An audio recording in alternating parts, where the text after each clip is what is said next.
I think Hazel case. Us. Okay, you guys come here. People control you guys. Yeah. Have a seat.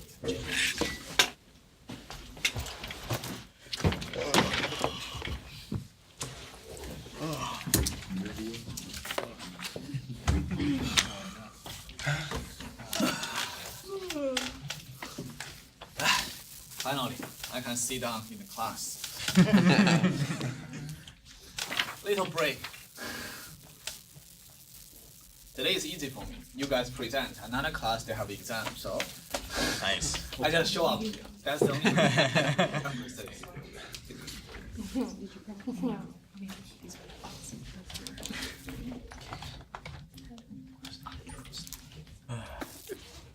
I will post the homework 2 in Blackboard today, so you can begin to do that.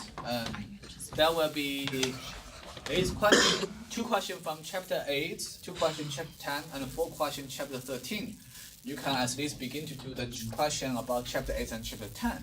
For the last 4 questions, chapter 13, we will cover that in the next 1 or 2 weeks. But yeah, I will do that today after you finish the case presentation.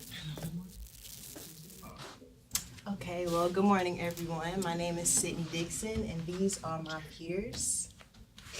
I'm Joe McManus. I'm Elisa Barrera at Trinity Graves. And today we're going to be discussing with you all a case study called Hazel. This case study is about a woman named Hazel. She was an employee for a Fortune 500 company. She's been working for this company for about 15 years, so she's been used to all the different changes that the company has been going through. During this time, case summary, y'all. During this time, the company decided that they wanted to improve the productivity and the quality of the whole company, so they decided that they wanted to do a quality improvement program. Hazel, along with 400 other employees, were shocked that their employment was soon be terminated. So what she wanted to do was she obviously went job hunting, and she found out that it wasn't as easy as she thought. So what she wanted to do to earn a little extra money, she decided to mow her neighbors' lawns. And she was really interested in seeing how much the customers were willing to pay for her to do a lawn care service. So what she decided to do was she built her clientele, and she decided to stop the job search in itself and go into business for herself. She found out that it wasn't easy. She was a little skeptical because she was going into business for herself, and she didn't have that backing like she had at the Fortune 500 company. So once she was able to build that customer service and that good customer loyalty and goodwill, she was able to start her business. The first year, business was a little slow, but once she started to build her clientele, she was able to get 2 part-time employees, and she figured if she really was able to sustain her operation, she would branch out if she wanted to in the future.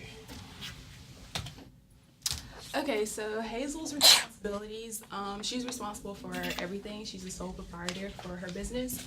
So some of her responsibilities include forecasting, inventory management, quality assurance, and the maintenance of the business. So with forecasting, she would have to forecast the scheduling. Scheduling would include like how many lawns she's gonna do a day, throughout the week, things like that. The weather, she's not a meteorologist, so she would have to look at the forecasted weather for the week.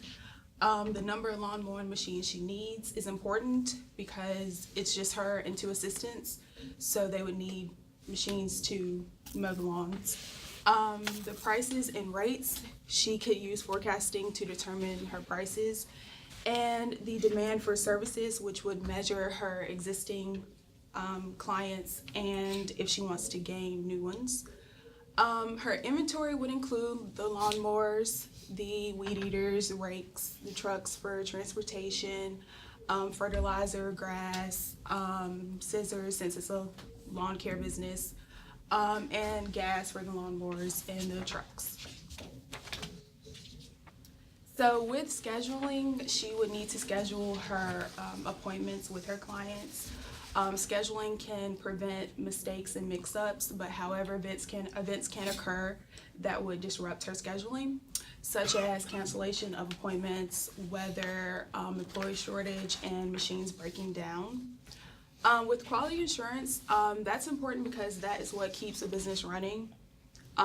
It measures the success of the business, so high quality assurance will equal happy customers, and low quality assurance will equal to dissatisfied customers, and they would most likely go to another lawn care service business. With maintenance, it's important that she maintains the lawnmower machines because that's part of her job, and the other equipment used. Also, it's important for her to maintain the business. She has to be consistent, and everything has to be on time so she can continue to strive. Quality service. Hazel's customers are most likely to judge the quality of her work. If the quality of the line isn't cut low enough, or if it's cut high enough, or the trimmings are uneven, then she won't build that customer loyalty and they will not return again. Another thing that a customer could judge is the customer service. If she's not on time, or if she's not giving her all during her time working for them, that's not going to build that, they're not going to want to come back and build her brand. And another thing is making sure that the customer needs are met. If she only completes one task, she has to complete all the tasks that the customers want for her to complete. There are a few things that Hazel now has to consider since she's going into business for herself. So the trade-off over working for a company versus working for herself would be, if she was working for a company, she wouldn't have to depend on her own success, and she wouldn't have to balance the differences between paying for the business expenses and paying for her own expenses at the same time. And she would always know that there was a check coming in if she had a stable job. But on the opposite side of that, like, she could be laid off again like she was before. Now, right, working for herself, she can determine when and where she gets to work, so she can set her own schedule, do it as she pleases. And she would, if she were laid off again, she would have to go back to job hunting, which she already had a terrible experience with before. The trade-off of expanding the business, more companies, better equipment, and expanding service areas. So basically, she has more people to spread out where she can actually work and bring in more money, and better equipment will increase the quality of her work and how efficiently she can get it done. The minuses to that would be the competition she would face if she were to move to other parts of town. Maybe there's already a professional lawn care service set up over there that would impede her success in that area. The cost of purchasing and maintaining new equipment, so if she's buying new lawnmowers, or if she has a lawnmower breakdown.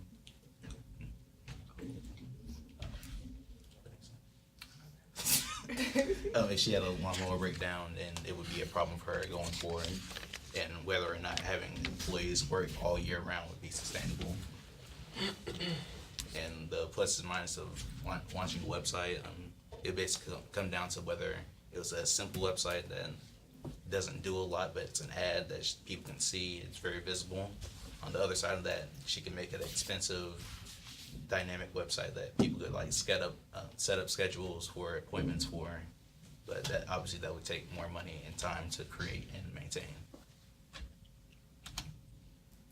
And one issue she was posed with, there was potentially a new town ordinance that would make it so putting your lawn clippings out for pickup on trash day would be prohibited, since there were space issues at all the local landfills. So some alternatives she had to choose from would be,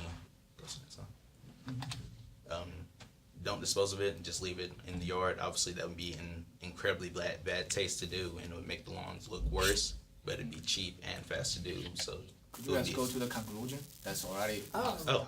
Okay. So when we prepare the presentation, you really have the time control.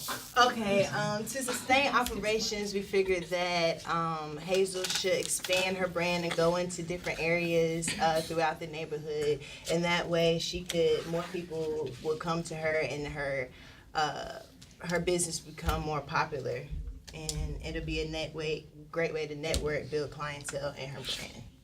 And that includes our presentation. I'm so sorry. Any questions? I know, I'm sorry. That's okay. That's okay. I understand. All right, any questions? Yes. What were you gonna say? Oh. Well, I mean, like in question 5, she was asked whether she would send a check of $25 to a student who contributed a good idea but works with a competitor. And my answer was that yes, she was gonna send that check of That's good. $25 to the student. Okay. Thank you. Team, who's the second team?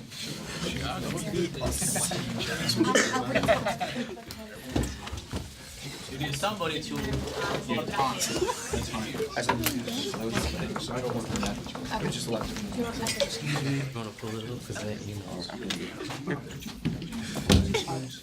Thank you so much.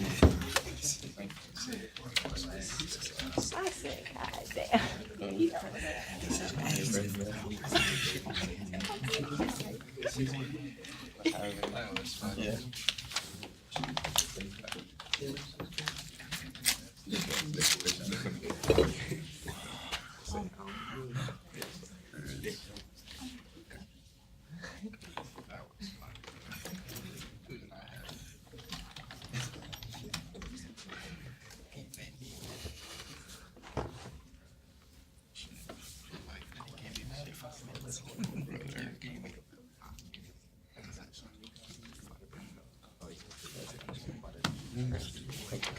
Okay.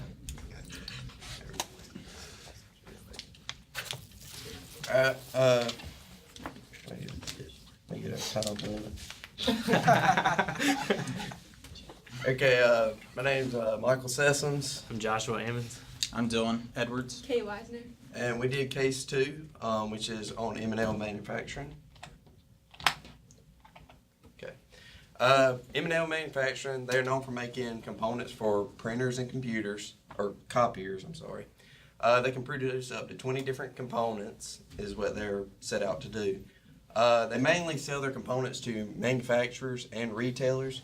When they send or ship their products to retailers, they tend to be in smaller packages, packed more individually, while your manufacturers tend to be packed more in bulk because they're using those to actually build the products.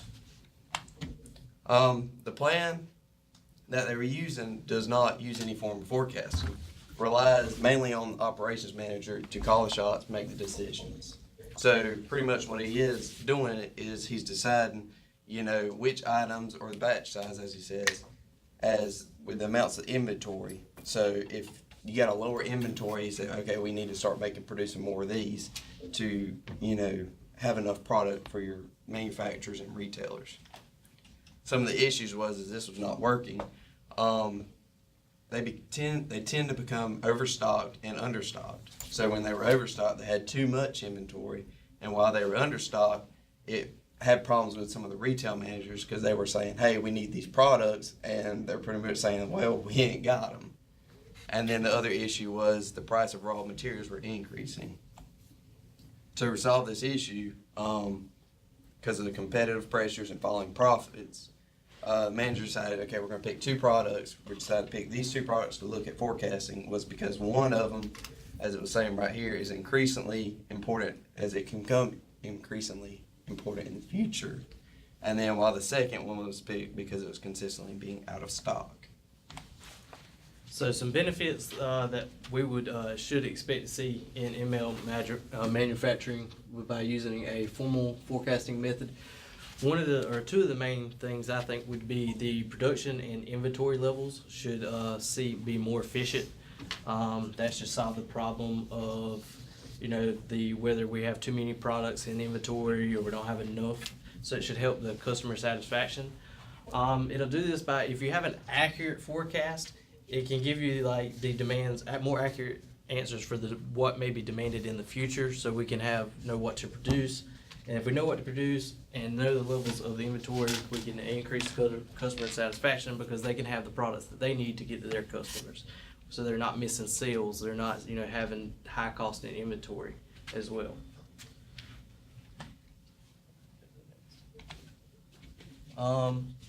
Some more benefits that you could see by using this formal method or using a formal method would be cost of raw materials.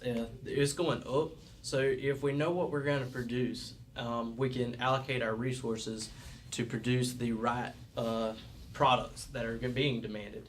That way we're not wasting our resources that are costing more and building products that are going to sit in inventory for longer periods of time. So this is over time is going to help you decrease costs. It's going to help improve profits. Like I said again, it's going to help you produce the profits that are being demanded so that customers are getting the products that they need. One other thing that it will help is it's going to have a better time management for the operations manager. He's not spending so much time trying to guess at what needs to be produced and what doesn't need to be produced based on inventory levels. He can be able to spend more time once he gets the data, gets it all squared away, get it all put out on in their forecast. He can now spend more time focusing on other forms of operations. Okay, so what method should be used? I think that short-term forecasting would be the best method to use because it will better prepare and reduce potential risk. The managers want to begin forecasting 2 products, so I think that doing the short-term forecasting will really help increase those profits and reduce the potential risk. So what methods should be used? With this graph right here, we plotted the 14 weeks of the products that were being bought and used. As you can see, for the most part, it's a linear trend. So I decided to use a linear trend analysis. Of course, you do have at week 8, you have about 90, which is an outlier. You consider that, but sometimes products are being bought in relatively high demand at certain points in the equation. The next one is product 2. As you can see, for the most part, product 2 stays the same.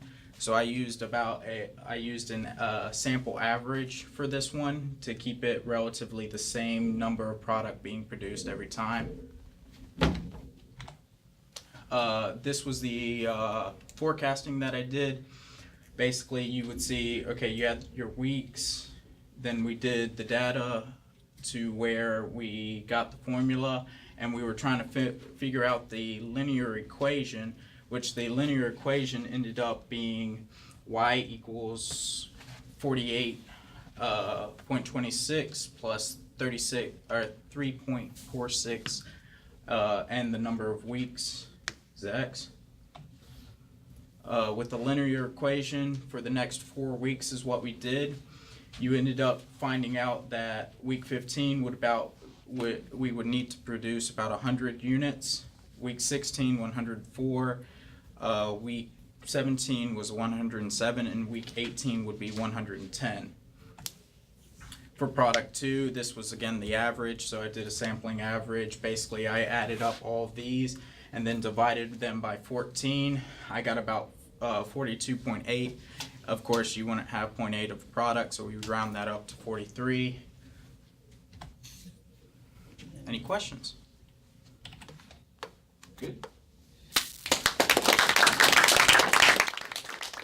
3.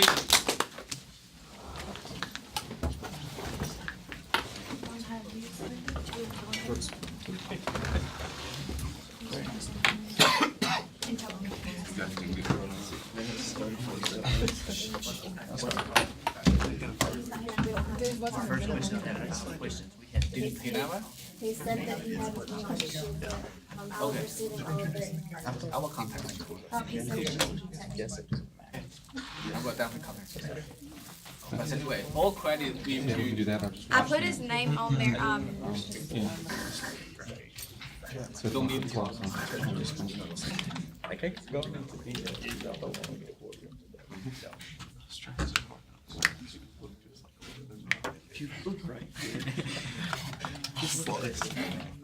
Because I like pointing out. You see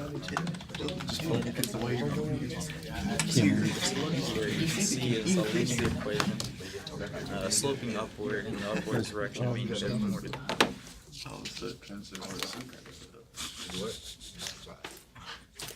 Kayla, you can start. It's a forecast. Yeah, I'm gonna go. All right, hello everyone. My name is Alan Folks. We're group number 3, and our case study is on Highline Financial Services. Go ahead, introduce yourselves. I'm Kayla Festerman. I'm Tyler Harden. I'm Reese Hanshaw. And anyway, Highline Financial Services Limited, the guy who has become the new managing partner is a guy by the name of Freddie Mack. And Freddie was given one of his main first tasks as preparing the financial and personnel plans for the next year.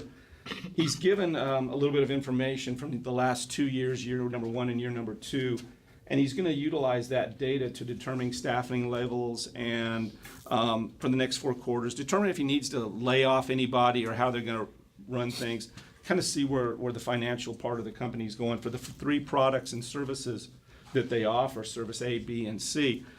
And Freddie's got a huge advantage in this. He's ready to go because he's a graduate of the University of North Carolina at Pembroke, and while there he took a course from distinguished professor Charles Zhang and learned an amazing amount about forecasting models. So he's ready to go, and he's going to basically show us the different ways that you could forecast this situation and what the best answer was.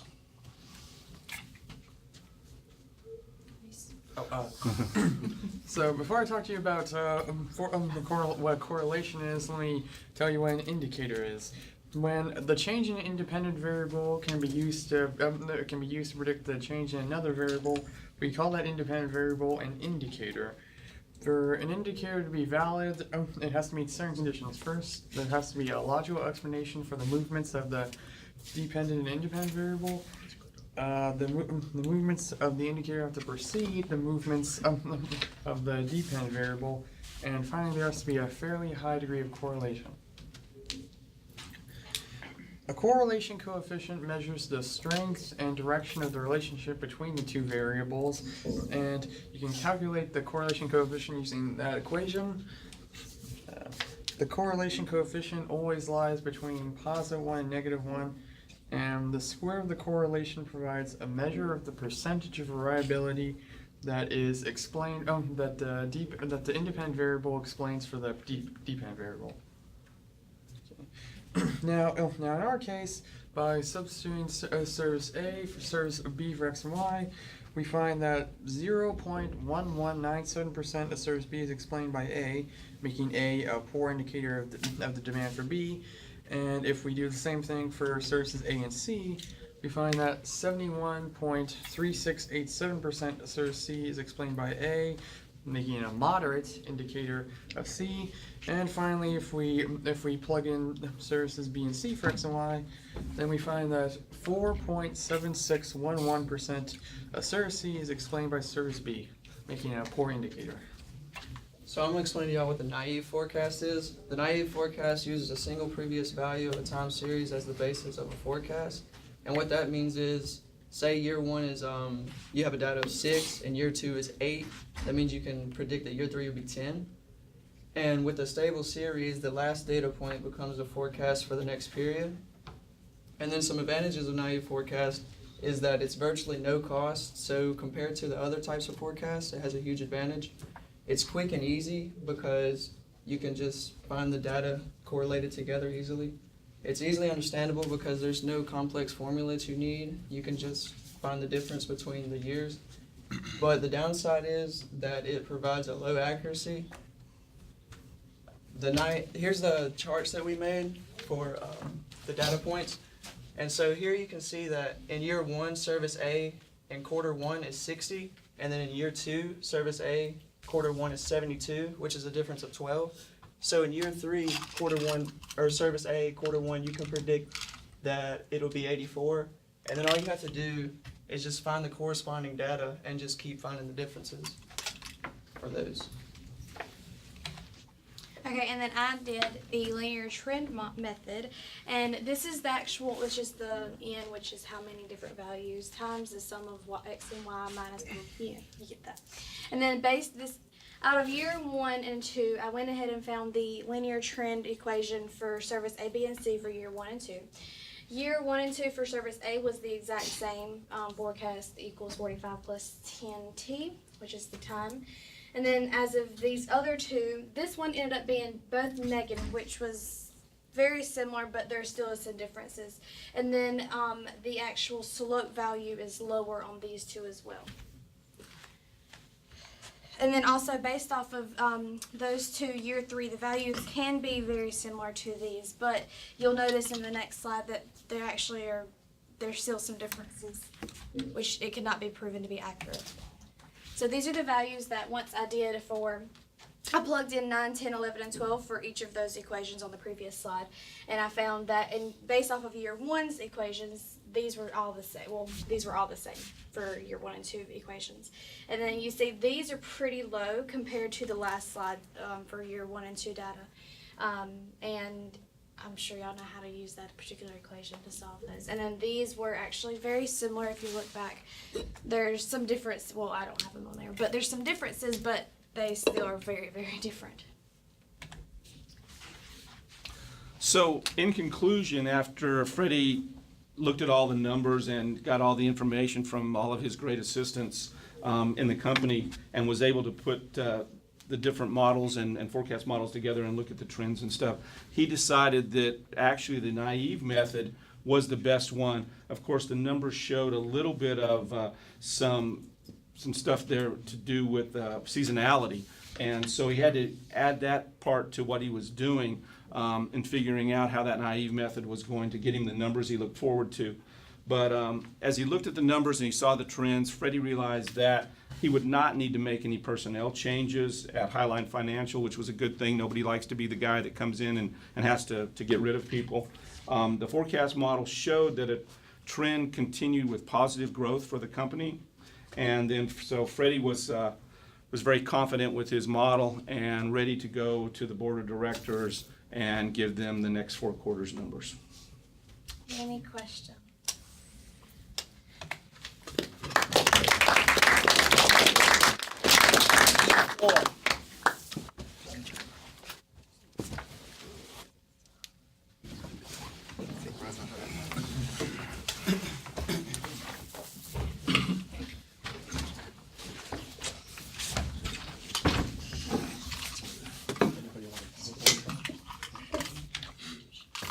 No?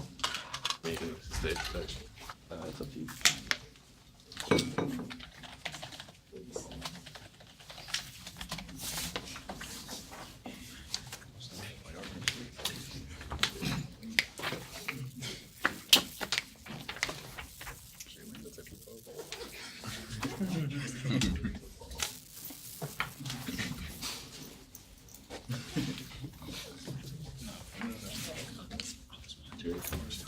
Good morning. Good morning.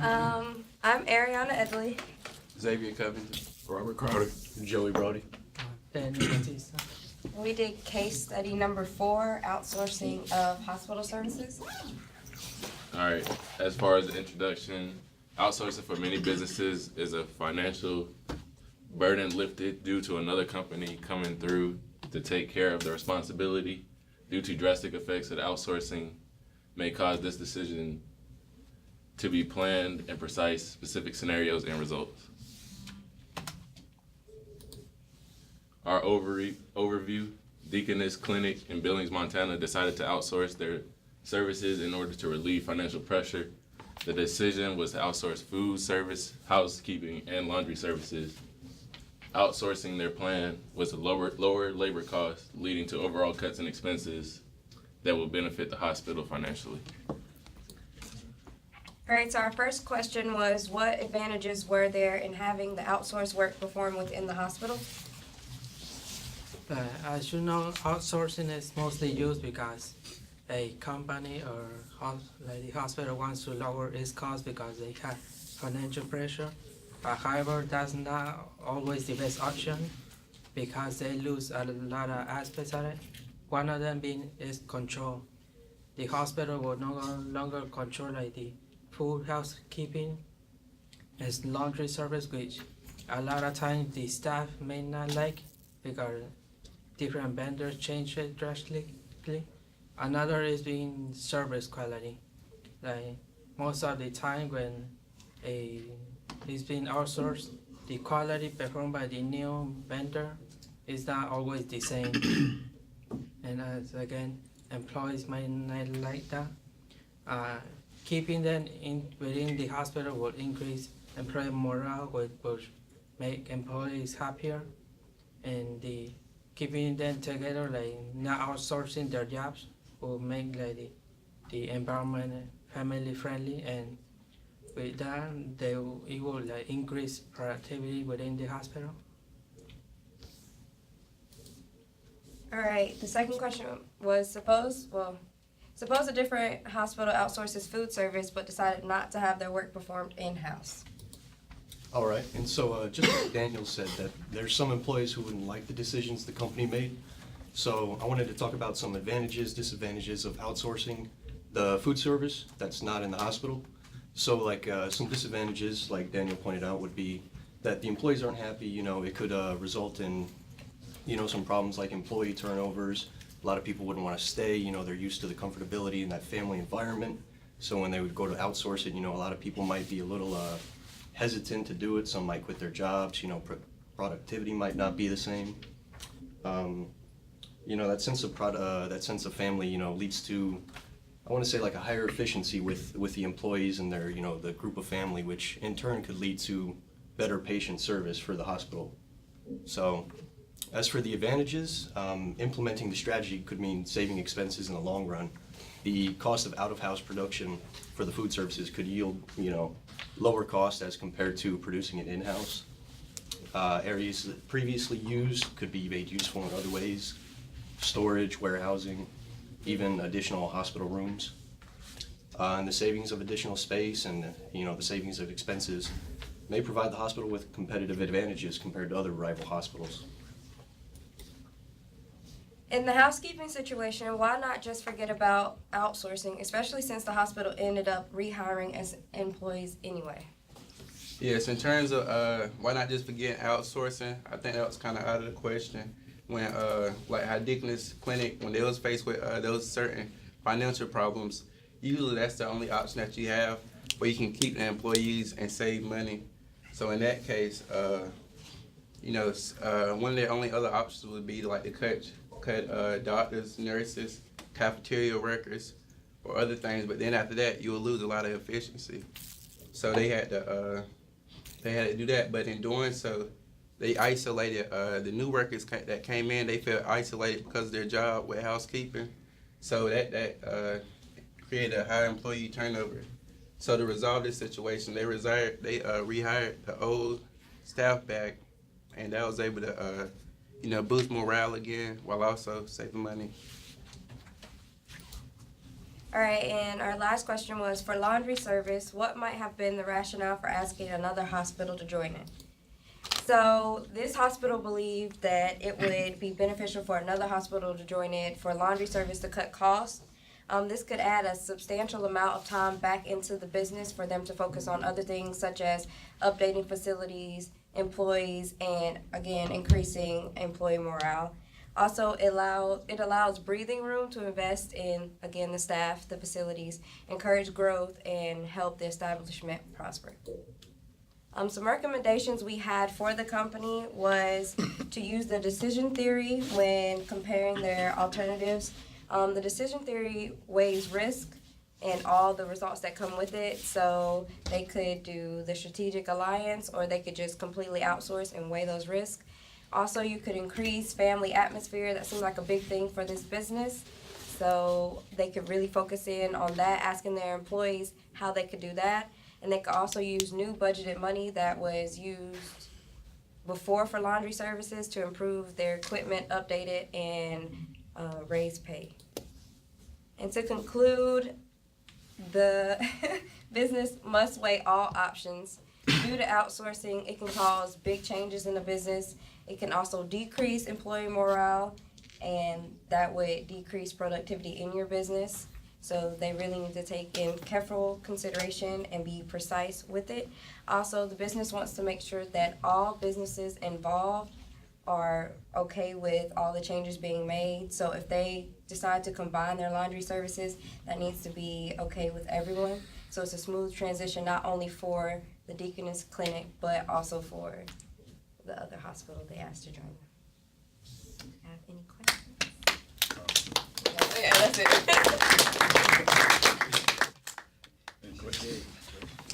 Okay, fifth group, warm-up, right?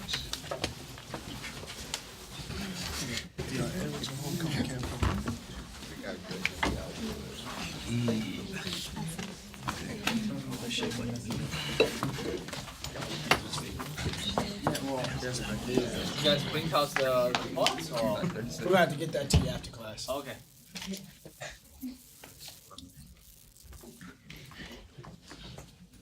Please bear with me.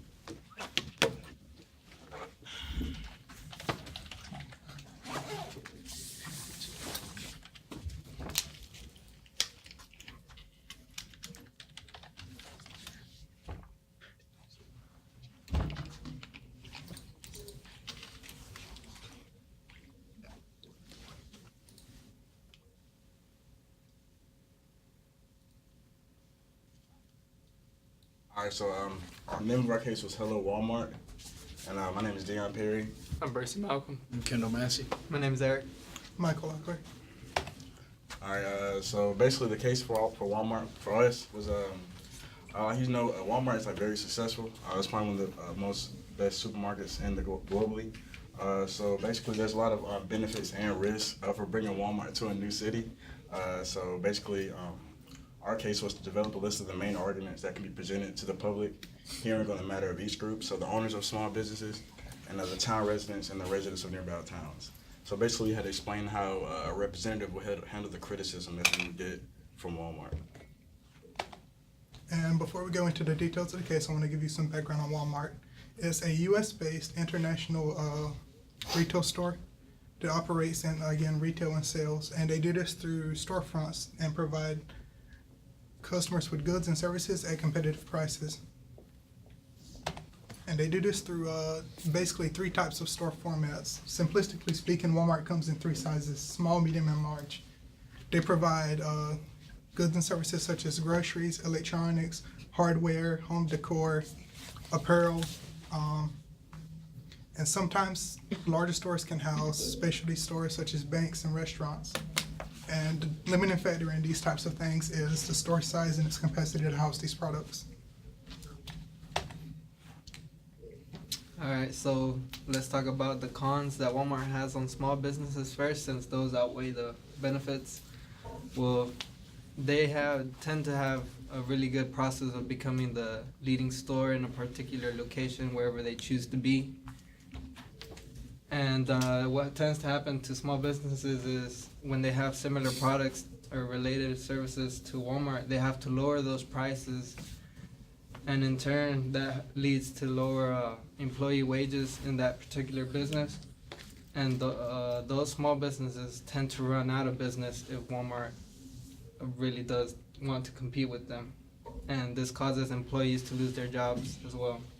Some pros that Walmart has on small businesses is that small businesses tend to have more localized products and therefore making them a little more unique than Walmart's. They also bring in more entrepreneurial forms that don't involve Walmart services or products like insurance companies or stuff like that. So I'll be discussing how Walmart coming to a town affects town residents rather than small businesses. I feel like for residents, there's more pros than cons. Walmart's a large corporation, so they're able to gouge their suppliers in order to get lower prices. And so for that reason, they're able to get products at much lower prices to their customers and also a higher availability, which leads to their slogan, save money, live better. Also, with Walmart coming to a town, there's a major influx of jobs available, not only within the store itself, but also the truck drivers, the distribution center is going to have a larger workload, so there's more jobs for them as well. I feel like the only cons that a Walmart coming to a town brings is maybe traffic congestion. That's not a major issue, I feel. And then there's also the possibility of environmental hazards. I once read that large corporations accumulate a certain percentage of the total global pollution. I can't remember what the number was, but with Walmart being one of the largest corporations, obviously they add a large amount to their percentage, so there's always a possibility of that. And solving the problem, which was kind of the viewpoint from representative, we would say companies shouldn't feel threatened by the entry of a Walmart, but should rather be focused on the products that they specialize in and the customers they mostly want to satisfy. This competitive drive will help maximize the quality and the customer base. This is just giving them more focus on what they need to be focusing on away from trying to compete with the title brand, basically. Over 300 jobs, well, this is just another fact that's a pro. Over 300 jobs are made available with every Walmart that's put up, and this would aid in locations that have high unemployment or lower income areas. Communities are enhanced with easy access to goods at lower prices and an influx of employment options and a demand for small businesses to create mutual benefits for Walmart. And we close this with just a little motivation to the businesses, saying that competition breeds innovation and efficiency. So let's just be the best you can be and know your target. And any questions?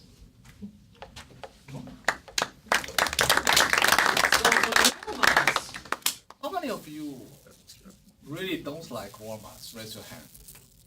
That's very strong opinion on Walmart. Nobody? So do you guys shop Walmart frequently? No? That's why you don't shop in the Walmart? Too far. I have a question. Yeah. Did you guys see anything about Amazon buying out Walmart? Yeah, I saw that last night. Yeah, I saw that when I didn't know before until doing this project. I saw that last night. I mean, I feel like the customers, as customers, like we don't have no problem going to Walmart, but like you said, small businesses, you know, they have problems with it because like they use their market strategies to drive out the other small businesses. Definitely, small business suffer a lot from Walmart globally, not just US. But US is very, very typical because, well, I find the problem for the Walmart model, especially in US, is that why US small business suffer a lot by Walmart? It's because of US people's way of life. So we depend on cars, right? We drive to everywhere. There's not too many public transportation in small middle towns, right? Every store has a big parking lot, Walmart. So that's not a problem, right? It's cheap. So people can go to Walmart as one-stop shopping. They don't have to go around and go to mall or go to the streets to shop. It's also those convenient for the rural place in US. But if you go to Asian or Europe, that's very different. Because first, the land is very expensive. The Walmart can't afford big parking lots. So that's the capacity. You know that if you go to Walmart, it's hard to find a parking. Then probably you will go to some small business. The second, people rely more on the public transportation, which means they have more time walk around close to bus station and then visit the store before the bus coming or subway coming. So that's also boomed opportunity. But in US, the way we are living, right? We're decentralized, right? People live in the townhouse, in the single family house, and drive to the location like Walmart, do the one-stop shopping. That's the problem. That's why Walmart is so successful, especially in US. That's why our small business suffer. If we want to change that, that's your generation. I heard about the NPR mentioned that's your generation, young generation. Many of you prefer to live in big city. I don't know why it's true, because some students still prefer, single family house in Pembroke. But I heard NPR have a new analysis. US changed the trend. Many young generation like you guys want to live in the city. Have walking distance, convenience store. I don't care whether I have to drive a car or maybe use public transportation. Don't care that we have laborers, maybe sometimes it's noisy, but it's fine. So if that's change, if that's that direction, I think small business will boom again, especially in the suburban or big city. But in the current situation, it's really hard for them to compete with Walmart. Okay, very good. Thank you, guys.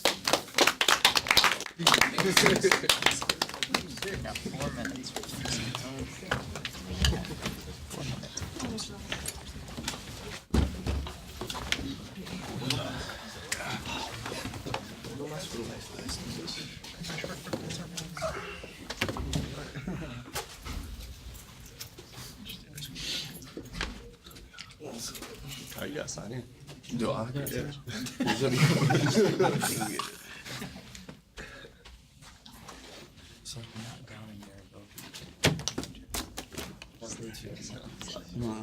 What is it on? Gmail? I don't know.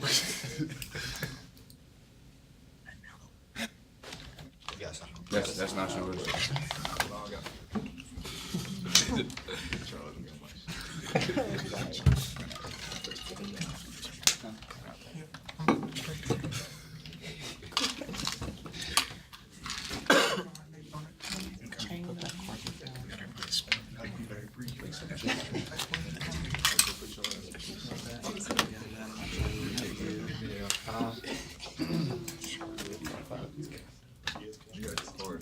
Okay,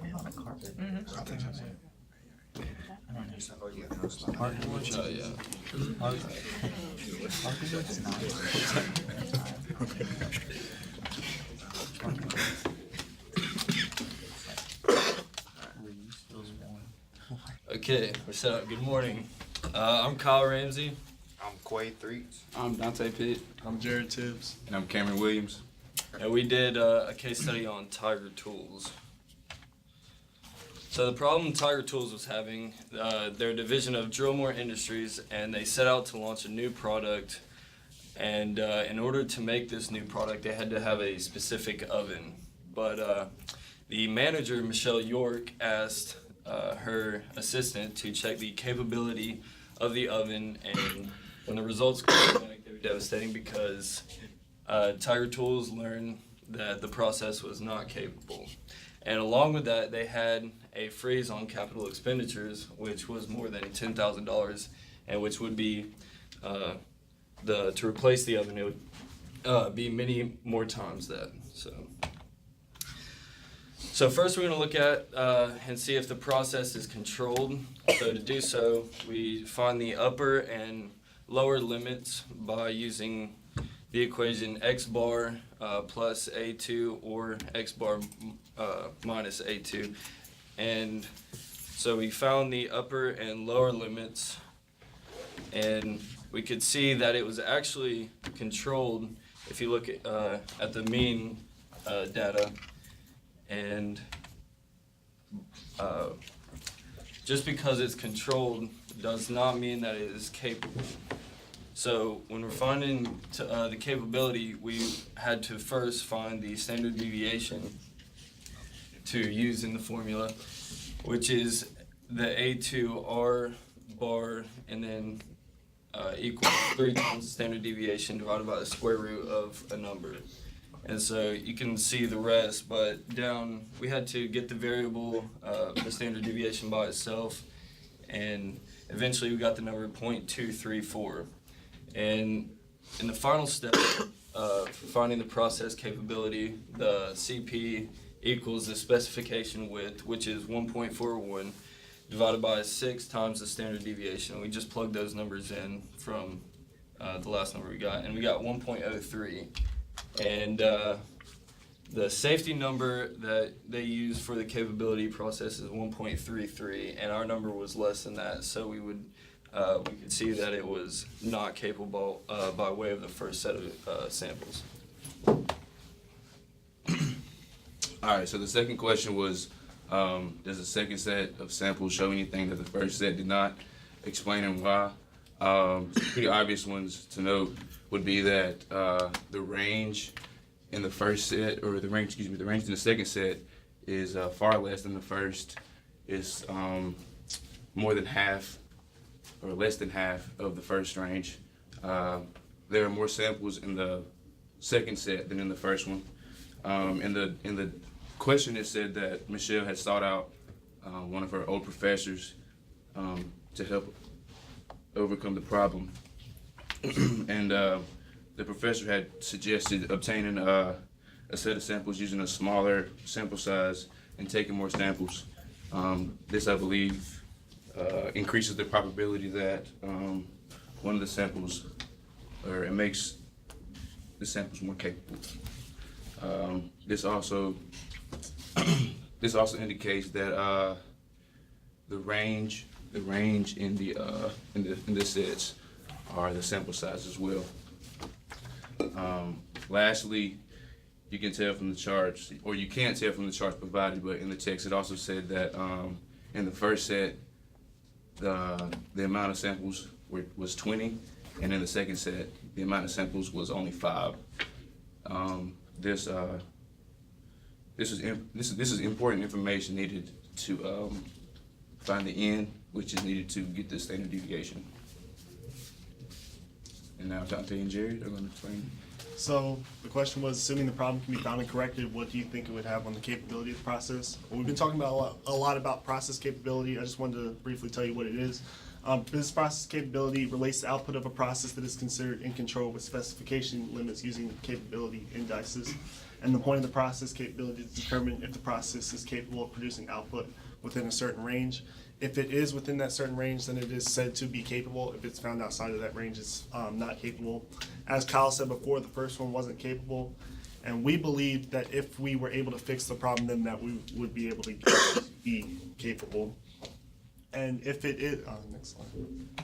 If it is found capable, the company can save money because they won't have an excess demand or excess, or they will be able to meet their demand and they won't have an excess supply because it's capable and they'll be able to put out all the product that they need it to put out. And there will be less time wasted on repairs to the oven and finding different alternatives for Tiger Company to try and meet the demand.